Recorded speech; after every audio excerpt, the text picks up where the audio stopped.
Judge Juan Martin has denied former President Trump's motion to recuse himself from the hush money case. Trump is set to be sentenced on September 18th.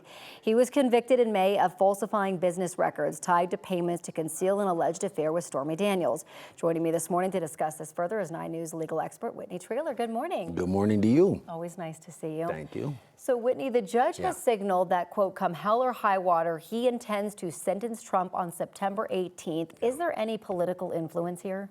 Well, if you ask the Republicans, they would say, yes, there is political influence. I don't know that there is necessarily political influence. This case, as well as all the others, have been delayed for a number of different reasons. Of course, the immunity ruling was relevant. So I think here the judge is just simply saying, no, we're going to go forward and we're going to have this sentencing. But of course, there will be an appeal afterwards. Right. Okay. So there's some other reasons that Trump's campaign has asked for the judge to recuse himself, aside from the high court's immunity ruling, of course. But also they argue that the judge's daughter's political work for Kamala Harris should be seen as more significant now, considering she is the presidential nominee for it. What are your thoughts? Yeah. I think that's a legitimate argument. I really do. Now, will it impact the judge's decision? And part of recusal, and recusal happens, it's not super frequent, but it happens from time to time. And the question is, will the outcome of the decision impact the daughter in some way?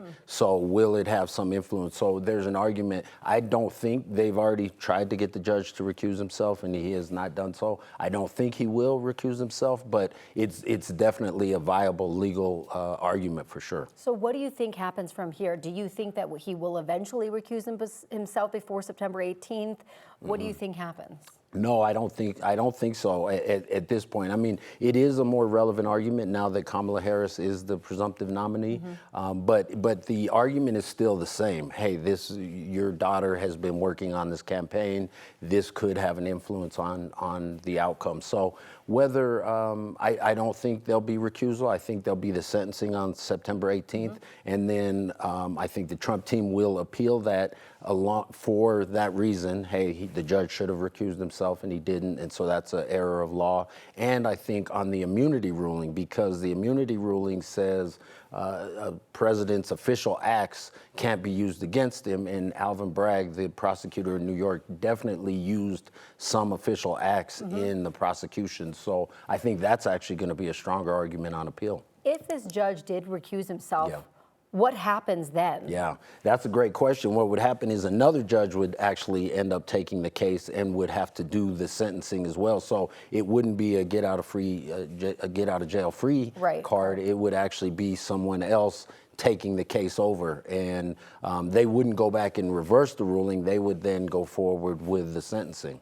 The timing is really interesting here, of course. Would it change the timing? Would it still say September 18th? No, it probably would get moved back, and that is very relevant, especially politically, because I think Pennsylvania would already have started their early voting. Right. So yeah, would it get pushed back? Yes. Would it get pushed back to beyond the election?